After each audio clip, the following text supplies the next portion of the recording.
verdadeira compreensão da crença pura em seus valores essenciais. Encontramos que injuriam Cristo para confirmá-lo. A mentalidade milagreira sempre nadou na superfície dos sentidos, sem atingir a zona de espírito eterno. E se não alcança os fins menos dignos, aos quais se dirige, descamba para os desafios mordazes. E no caso do mestre, as observações não partem somente do populacho.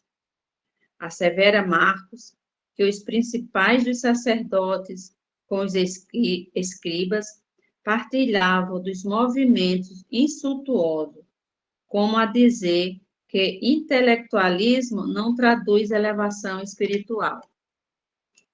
Os manifestantes conservam-se surdos para a boa nova do reino, cegos para a contemplação dos benefícios recebidos, insensíveis ao toque do amor que Jesus endereçava aos corações. Pretendiam apenas um espetáculo. Descesse o Cristo da cruz num passe de mágica e todos os problemas de crença inferior estariam resolvidos.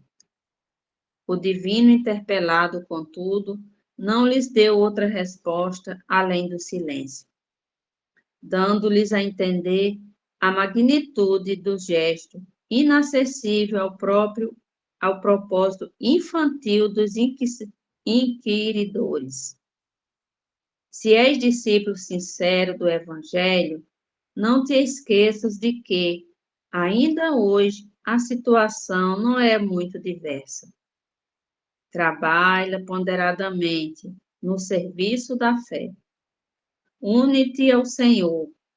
Dá quanto puderes em nome dele e prossegue servindo na extensão do bem, convicto de que o vasto mundo inferior apenas te pedirá maliciosamente distrações e sinais. Possamos refletir sobre esse texto. Meus irmãos, agora eu passo a palavra ao nosso irmão Gilson, que fará a nossa prece inicial da noite de hoje do nosso Evangelho. Seja bem-vindo, meu irmão. Mais uma vez, boa noite a todos, paz e luz para todos. Como estamos no mês do nosso metrô da nossa casa, vamos fazer uma repetição da oração dele toda noite até o dia 29. Se aparecer alguma mensagem, quem tiver alguma mensagem sobre Dr. Bezerra, pode passar para mim que eu repito na hora do Evangelho. Mas hoje vamos começar com a prece de Bezerra de Menezes. Nós te rogamos, Pai de infinita bondade e justiça, as graças de Jesus Cristo, através de Bezerra de Menezes e suas legiões de companheiro.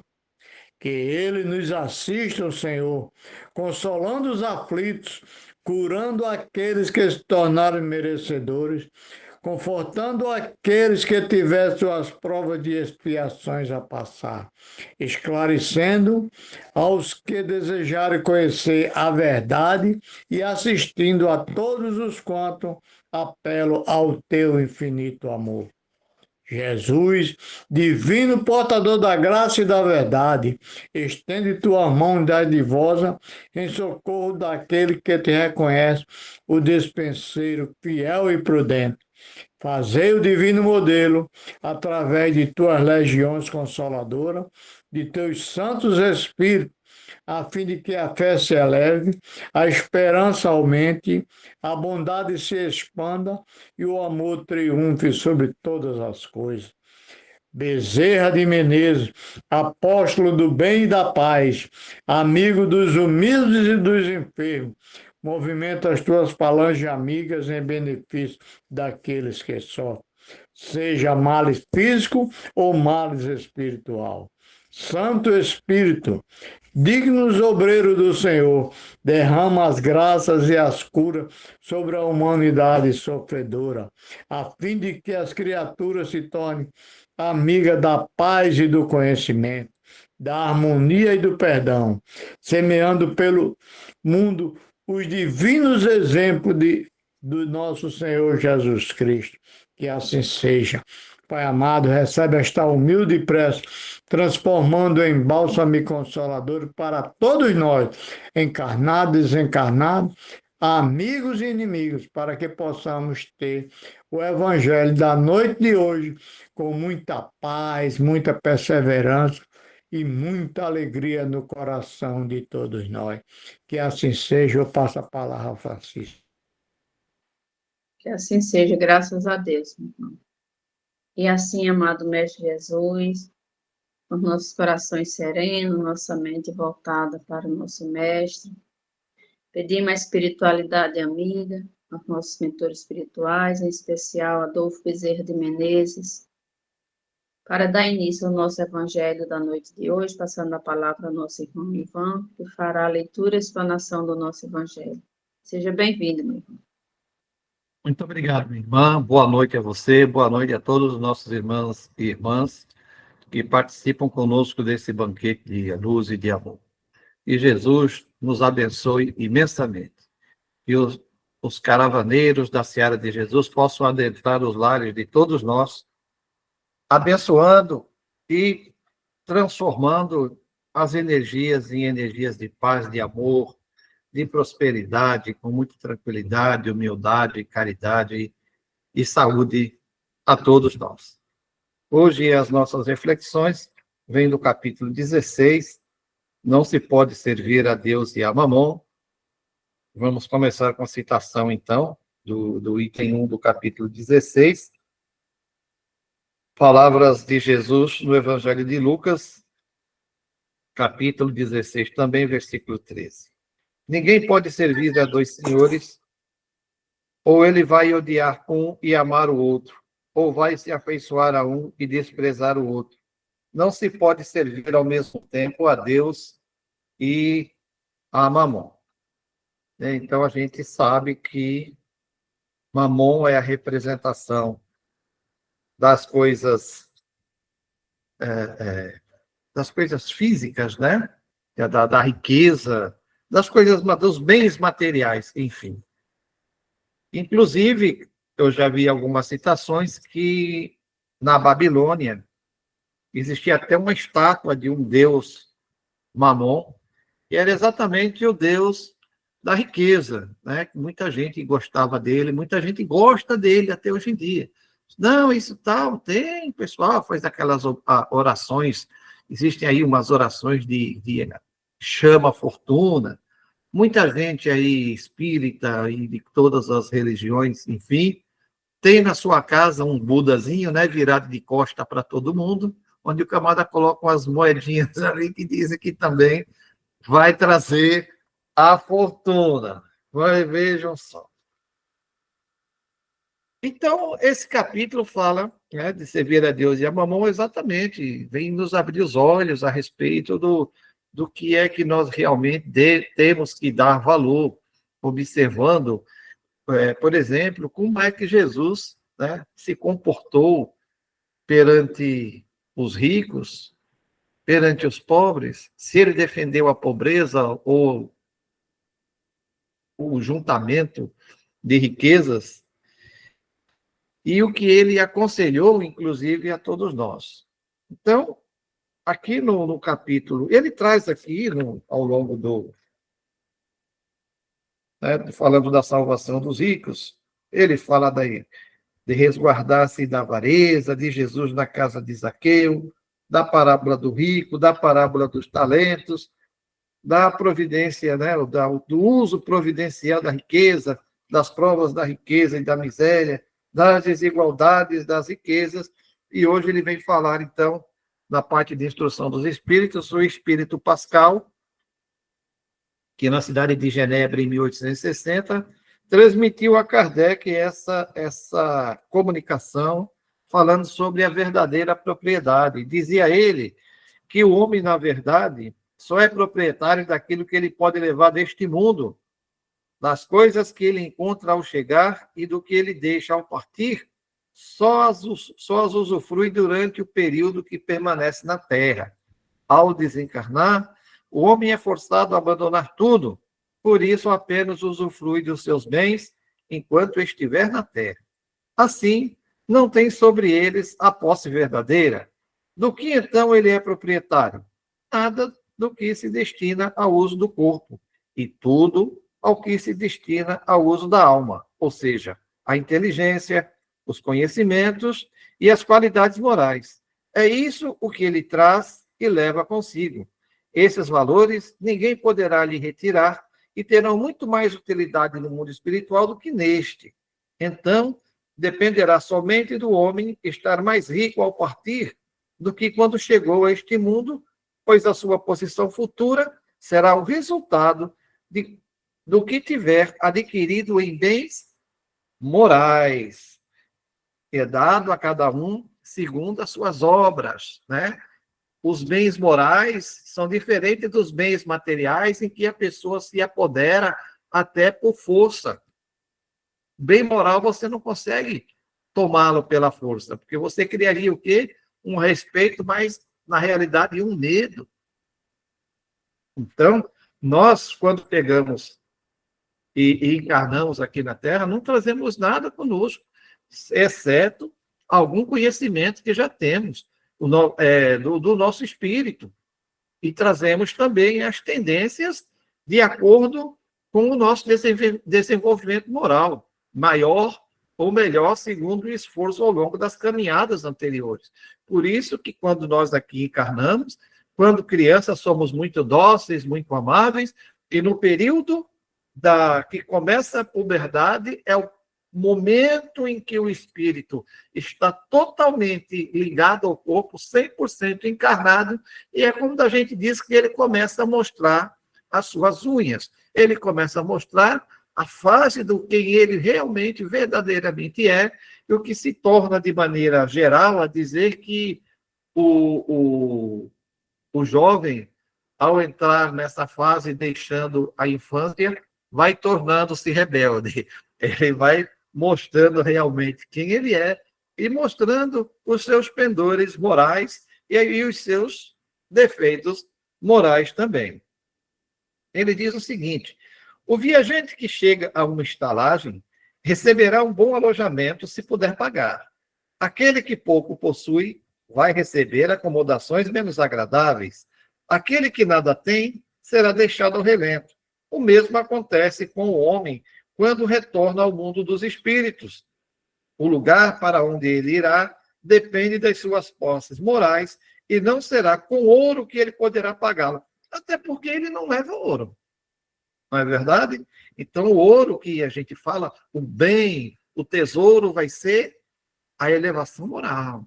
Aquela que está escrita no próprio Evangelho, que é o tesouro que o ladrão não leva, a traça não rói e a ferrugem não corrói. Ou seja, o enriquecimento do espírito como ser, né? Os seus pendores morais realmente despertando, melhorando ao longo dessa encarnação. Ninguém lhe perguntará quanto você tinha na terra, que posição social você ocupava. Você era príncipe ou operário? Mas lhe será perguntado o que você traz consigo. Não será levado em conta nem o valor dos seus bens, nem os seus títulos, mas sim a soma das suas virtudes. Portanto, é desse modo que o operário poderá sair mais rico do que o príncipe. Em vão, o homem poderá alegar que, antes de partir, pagou com ouro sua entrada no céu, pois terá como resposta o quê? Aqui os lugares não são comprados, são conquistados pela prática do bem. Com a moeda terrestre, você pode comprar campos, casas, palácios. Porém, aqui, tudo é pago com as qualidades da alma. Se você é rico dessas qualidades, seja bem-vindo e ocupe a primeira fila, onde todas as felicidades o esperam. Se não as possui, vá para os últimos lugares, onde o tratarão de acordo com as suas posses. De acordo é dado a cada um segundo as suas obras. Isso a gente tem que pensar nessa palavra todos os dias, quando a gente pensa no que é que nós merecemos, o porquê é que nós sofremos, o que é que nós precisamos para melhorar as nossas condições espirituais. Trabalhar por essa elevação, Ninguém é conduzido ao fogo, ao inferno, digamos assim, empurrado. Ninguém é levado ao céu arrastado. Vai imperar sempre o resultado das nossas escolhas. Nós somos culpados pelo nosso sofrimento, né? E somos felizes quando adquirimos um estado de felicidade. Infelizmente, o nível que nós estamos aqui na Terra não nos é permitido uma felicidade plena, até porque a Terra não é um local de felicidade, é um local de muito sofrimento ainda, onde o mal impera, porque o nosso nível aqui, o nosso nível espiritual, da grande maioria, 99,9%, é de estar ainda na fase de provas e expiações. Então, nossa vida não é feliz. Nós temos momentos felizes, são muito agradáveis, sim, mas eles não são permanentes. A gente um dia está bem, no outro dia não está bem, passamos por fases realmente de provações, mas temos que nos lembrar, né, como exemplo do próprio Jesus, e um exemplo mais antigo que consta também, de Jó, né? Jó sabia muito bem respeitar a sua condição, que variava de tempos em tempos, como consta lá, não lembro no livro que consta, né, que fala sobre Jó, que ele passou por várias fases, de ter muita coisa, de não ter nada, de voltar a ter de novo, e ele sempre, humildemente, respeitando a Deus pelas situações às quais ele passava, sabendo que passava ali por provações. Agora temos aqui o espírito que ele não se identificou, botou só o nome M, Espírito Protetor, Bruxelas, 1861. Ele diz o seguinte: os bens da terra pertencem a Deus, que o distribui de acordo com a sua vontade. Parece, falando dessa maneira aqui, que Deus assim tem uma vontade como nós, né? Esse aqui que eu gostei mais, vou distribuir alguma coisa ou não. Mas, na realidade, aqui, a gente tem que dizer aqui, de acordo com a sua justiça. Ele vai distribuir os bens da terra de acordo com a justiça. Aqueles que têm condições de possuir os bens e fazer alguma coisa, mas vai ter aqueles que vão receber os bens também, exatamente numa questão de provação. E nós vemos, né, no dia a dia, pessoas que enriquecem muito, a maioria de maneira desonesta, e quando tem dinheiro não mudam em nada, ficam pior ainda. Muitas vezes, até aqueles que são bons, quando o dinheiro vem para eles, também é uma prova para, finalmente, observar aí o seu caráter. E como diz o próprio Evangelho, é mais fácil, né, do camelo passar no buraco da agulha do que o homem rico ter sucesso numa encarnação que haja progresso do seu espírito. Então, o homem, ele sendo um administrador mais ou menos íntegro e inteligente, apenas usufrui desses bens sem ter sobre eles a posse. Esses bens não constituem propriedade individual do homem e Deus frequentemente frustra todas as previsões, fazendo com que a riqueza escape daquele que acreditava ter sobre ela todos os direitos. Lá se vai a falência, né? Lá se vai. Quantos aí não pensam, quando pensam que estão muito bem, de repente acontece uma coisa como que inexplicável. Outros que não estão na experiência atual de possuir ainda, ter a capacidade de administrar grandes quantidades de bens. E a gente vê isso muito na questão de heranças, né? As pessoas mais antigas, quando desencarnam, deixam filhos, muitas vezes, muito bem servidos de valores, e de um momento para outro, simplesmente, eles perdem tudo. Eu me lembro de uma época que houve aqui em Natal um prêmio aí de uma mega-sena, assim, era uma mega-sena milionária naquela época, duas pessoas aqui, foi o prêmio que saiu só para uma aposta aqui, eram dois amigos, se não me engano, e cada um deles naquela época recebeu 26 milhões de reais. Um está endividado, mas ainda tem a posse de alguns bens. A posse, mas os bens já estão comprometidos. E o outro simplesmente não tem mais nada.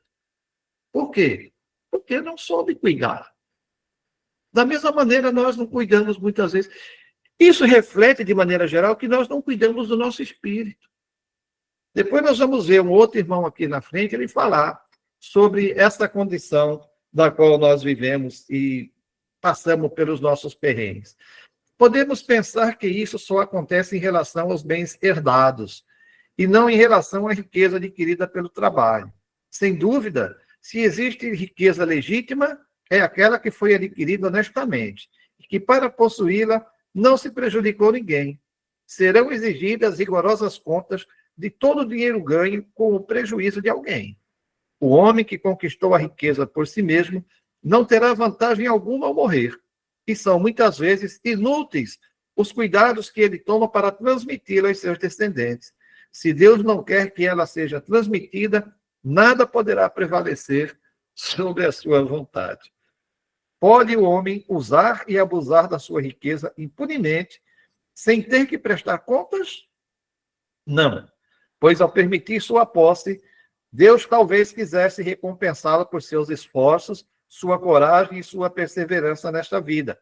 Se ele utiliza a riqueza somente para satisfazer seus desejos e seu orgulho, ela se tornará um motivo de queda em suas mãos e melhor teria sido para ele não ter possuído.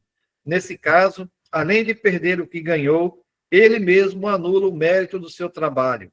Quando deixar a terra, Deus lhe dirá: você já recebeu sua recompensa. É aquele que busca, através do reconhecimento das pessoas, alguma grandeza individual.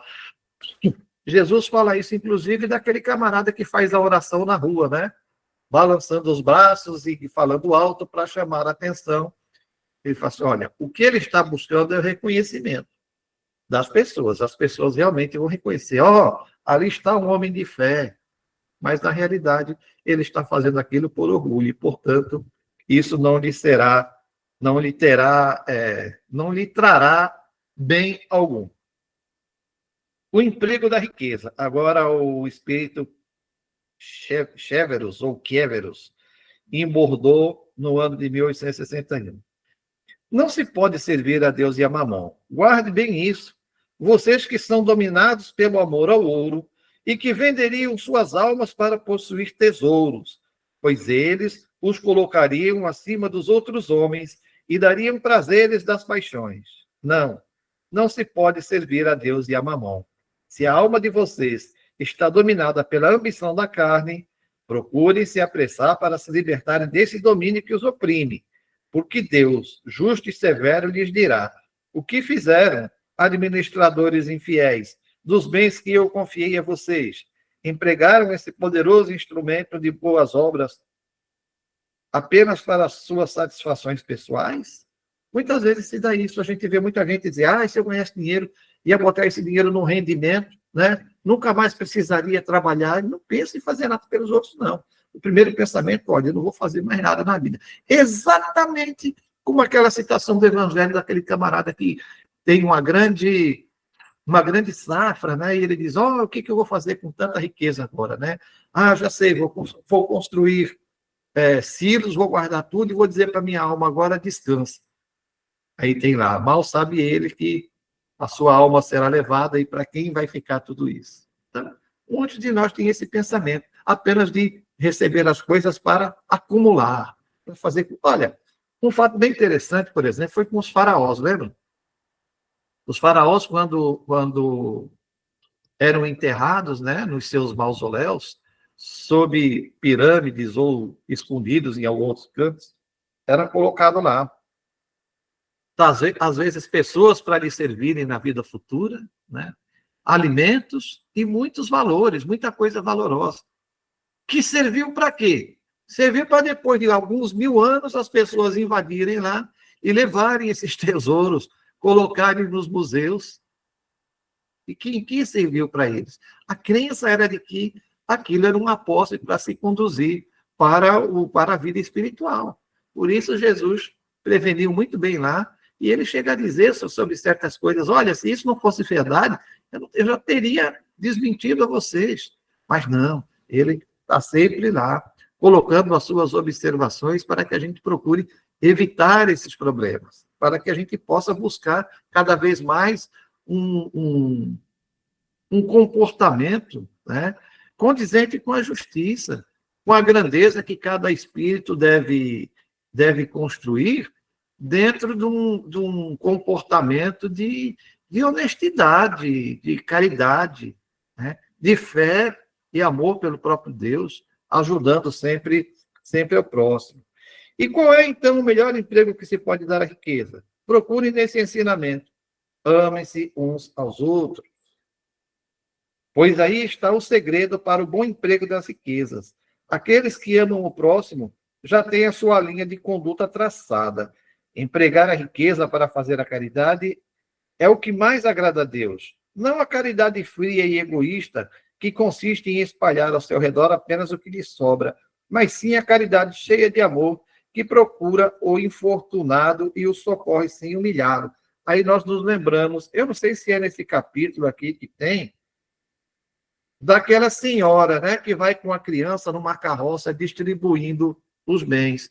A filhinha dela adora também, né, pegar as coisinhas e dar para as famílias, e dar para as crianças, e a mãe ensina, olha, se você gosta de fazer isso, se você quiser fazer isso, aprenda a bordar e a coser, fazer roupinhas que sirvam para as outras crianças, porque aí você está dando algo que é uma obra sua. Né? Porque é muito fácil você fazer uma campanha, olha, não deixa de ter os méritos, certo? Não é você fazer uma campanha para arrecadar, para doar para os outros, porque você está fazendo caridade com o dinheiro dos outros. A obra mais importante a Deus é aquele que, mesmo tendo pouco, é capaz de ajudar. E a gente lembra do óbolo da viúva, né? Com 2 moedinhas, ele disse, olha, ela vale mais do que aquele que chega aqui e deita um monte de moedas. Ricos, deem daquilo que lhes sobra e façam o melhor. Dê um pouco do seu necessário, pois ele ainda é excessivo. Mas deem com sabedoria. Não rejeitem aquele que se queixa com medo de serem enganados por ele, mas procurem a origem do mal. Ajudem primeiro e só depois se informem e verifiquem se os seus esforços ou os seus conselhos e até mesmo suas afeições não estão sendo, e até mesmo suas afeições não serão mais eficazes do que simplesmente dar uma esmola. Espalhem em sua volta o amor a Deus, o amor ao trabalho e o amor ao próximo. Coloquem suas riquezas sobre a base segura, ou seja, a das boas obras, e elas lhe garantirão grandes lucros. A riqueza da inteligência pode servi-los como a riqueza material. Transfiram seus conhecimentos, instruindo aqueles que puderem, e amem seus irmãos e verão os benefícios frutificarem. A gente lembra aqui, quando a gente está falando aqui, Gilson lembrou aqui que a gente está no mês de Bezerra, e a gente vê a grandeza do irmão Bezerra de Menezes, né? Que ele nasceu numa família que já tinha perdido a capacidade de conduzi-lo, então, aos estudos que ele tanto desejava, né? E, no entanto, ele promove um esforço tão grande, viaja sozinho para o Rio, né? Deve ter batalhado realmente, com certeza, trabalhou muito para conseguir estudar, se formar, constituir a sua família. E ele foi um homem inteligentíssimo, trabalhou pelo bem, pela cidade, em busca de direitos, de combater a escravidão que havia naquele tempo. Ele foi um homem que trabalhou por isso, pelo direito das mulheres, pelas crianças, pelos humildes. Chegou a ser uma pessoa muito importante, a ter um bom valor, um bom capital. Ele era, se fosse hoje em dia, como a gente diz hoje, né, um CEO de uma estrada de ferro no Rio de Janeiro. Isso não é pouca coisa, não. Ele dirigiu secretarias do Estado, né? No final, ele se dedica, termina por se dedicar só à sua profissão e, finalmente, gasta todos os seus bens a favor do próximo, a ponto da própria casa dele passar por necessidade também. Então, a gente vê a dedicação. O que é um espírito transformado? O que é um espírito transformado? Quando ele se sente já diferente, porque é difícil a caminhada. O irmão diz aqui, deixa eu ver se eu acho logo onde ele diz aqui. Venham, meus amigos. Não é aqui não. Cadê?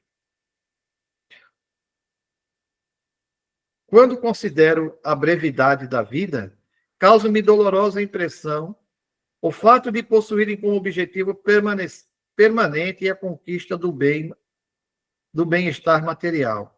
Os homens dão pouca importância e dedicam pouco tempo para seu aperfeiçoamento moral, que é o que será levado em conta na eternidade. Aliás, o aperfeiçoamento moral deveria ser uma questão do mais alto interesse da humanidade. Por isso Jesus diz lá, se preocupe tanto com o que você vai comer e vai vestir, não. Preocupe-se com as coisas do Espírito. Na realidade, os interesses de vocês estão em satisfazer seus exageros, suas vaidades e seus excessos. Quanto sofrimento, quantos cuidados e tormentos, quantas noites em claro para aumentar uma fortuna, muitas vezes, já mais do que suficiente. O cúmulo da cegueira é ver pessoas se sujeitando a trabalhos árduos, vangloriando-se de uma existência dita de sacrifícios, tudo por amor excessivo ao dinheiro e aos prazeres que ele proporciona, como se trabalhassem somente para os outros e não para si mesmos.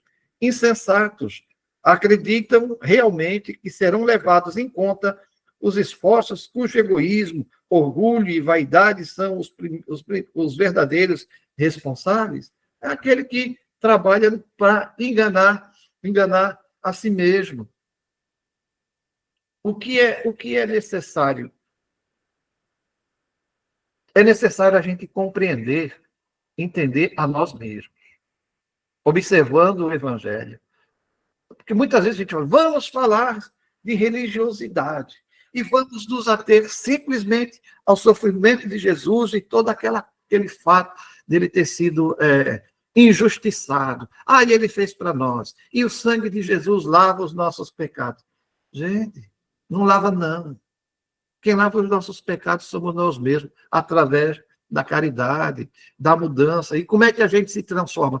Eu vou me transformar porque eu acho bonito. Não, a transformação vem de dentro quando a gente descobre a necessidade da mudança.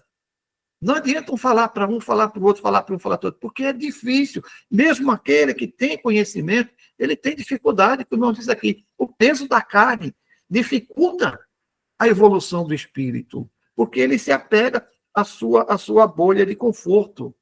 Né? Eu vi a palestra do irmão lá de Pernambuco, não me lembro o nome dele agora, e ele falando da luta de Paulo, eu não sei se já falei aqui alguma vez da luta de Paulo, na questão da sua transformação. Paulo, quando chega lá na porta da cidade de Damasco, né, ele diz, Jesus, o que queres que eu faça? Ali houve uma adesão, não uma transformação, uma evolução. Uma pequena evolução, porque ali ele adere a Jesus. Depois ele vai, se encontra com Ananias, descobre que Ananias anda lá com um couro, com as anotações, ele pede que os outros façam também as suas memórias. Paulo é responsável pelo Evangelho. Todo o Novo Testamento, as escritas ali, foi sugestão de Paulo, que guardassem aquilo, porque os judeus gostavam muito da transmissão oral. Lá na frente, Paulo, na metade do caminho, já depois de ter apanhado bastante, de ter lutado bastante pela sua transformação, ele diz assim, mas o bem que eu quero fazer, eu não consigo. E o mal que eu não devo fazer, eu faço. É o dilema que nós estamos hoje. A gente prejudica muitas vezes os nossos irmãos, porque a gente não sabe fazer de maneira diferente. Não é que a gente queira exatamente prejudicar aquele, mas a gente defende primeiro o nosso lado. É isso aí que Paulo se referia. Eu quero fazer o bem, mas eu faço o mal. Aí ele já está no adiantamento. Para quando chegar lá no final, né, finalmente, já no fim, próximo do fim da sua vida, ele compreende que agora ele diz assim, já não sou mais eu que falo, mas o Cristo que vive em mim é que fala por mim. Ali ele estava transformado. Mas para nós está difícil. É difícil a gente chegar lá nesse ponto. Mas a gente deve perseverar, como diz o próprio Evangelho. Aquele que perseverar até o fim será salvo. Se não me engano, essas palavras são do próprio Mestre Jesus. Aquele que todo dia, do momento do nosso Evangelho no lar, adentra os nossos lares para nos auxiliar a compreender melhor a mensagem de Jesus, buscando, através desse autoconhecimento, também um autoexame de reflexões buscando a necessidade de se movimentar na direção da mudança. Porque Jesus não nos arrasta, Deus não nos arrasta, mas nos espera sempre de braços abertos para que, com o nosso livre-arbítrio, nós retornemos à caminhada do Pai, como o filho pródigo assim o fez. Meus queridos irmãos, muita paz e luz a todos. Que Jesus nos abençoe imensamente.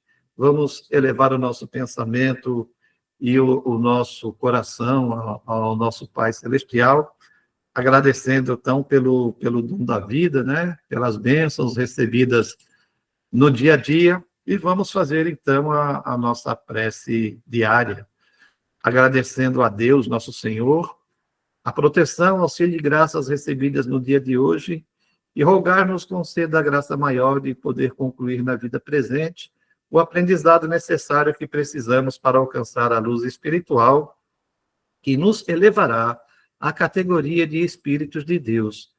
E que possamos rogar a Jesus, nosso irmão maior, que abençoe os nossos passos e nos ilumine o caminho para que possamos percorrê-lo com sabedoria e segurança. Rogar a Jesus, nosso modelo e guia, paz e luz para o nosso espírito, assim como para todos os que nos são caros, e também aos nossos inimigos, a fim de que um dia possamos tê-los como amigos e unidos possamos elevar o nosso agradecimento ao Senhor. Rogar a Jesus, nosso mestre, luz e amparo aos nossos irmãos necessitados, aos cegos do mundo, aos enfermos que se encontram nos ambientes de tratamento e recuperação, ou em seus lares, ou mesmo abandonados, os deficientes mentais, os encarcerados, aos famintos, os que vivem ao léu, para que consigam receber a ajuda de mãos dadivosas e palavra reconfortante, e rogar finalmente a Jesus, nosso amigo, proteção e amparo a todos os nossos irmãos encarnados e desencarnados, para que, sob a tua paz, que sob a tua luz, possamos realizar as diretrizes do Evangelho, possibilitando finalmente a implantação do reino de Deus na terra. Toda a glória ao Senhor, que é nossa origem e destino. Obrigado, meus irmãos, que Jesus nos abençoe imensamente. E eu devolvo a palavra à nossa irmã Francisca para as considerações finais do nosso Evangelho do Lar. Muita paz. Muito obrigada, meu irmão. E assim, amado Mestre Jesus, neste momento, nessa serenidade, neste amor, nessa corrente de luz, pedir uma espiritualidade maior para fazer uma varredura em todos os lares. E se aí encontrar algum irmão necessitado de ajuda, que possa acolher e levá-lo a uma colônia espiritual, a um hospital, onde possa ser conduzido, onde possa ser melhorado, de acordo com o seu merecimento.